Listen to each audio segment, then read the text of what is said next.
वर्ष दीर्घ 24 वर्ष नवीन पट्टनायक ओडिशा शासन कले किंतु एबे से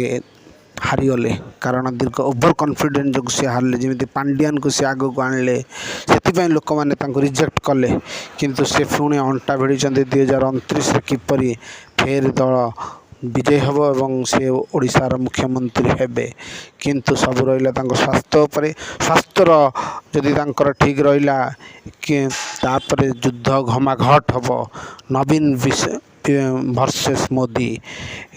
मोहन माझी नुहे मोहन माझी को मुख्यमंत्री तो एक्सीडेंटल मुख्यमंत्री तांको आमे दोष दबानी से जड़े भल लोक किंतु जबरदस्त युद्ध हम कि युद्ध रे नवीन जितबे कि हारे सेटा ओडिशावासी ही मैंने डिसाइड करेंगे आगुरी किसी कही हम ना कि नवीन जिते प्रकार चेष्टा कले भी नवीन बीजेडी आउ स्ट्रंग सेमती ना दल रु गोटे गोटे लोक सब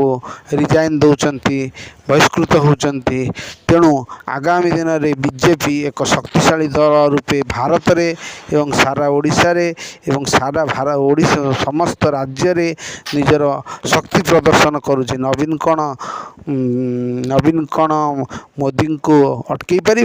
यह समय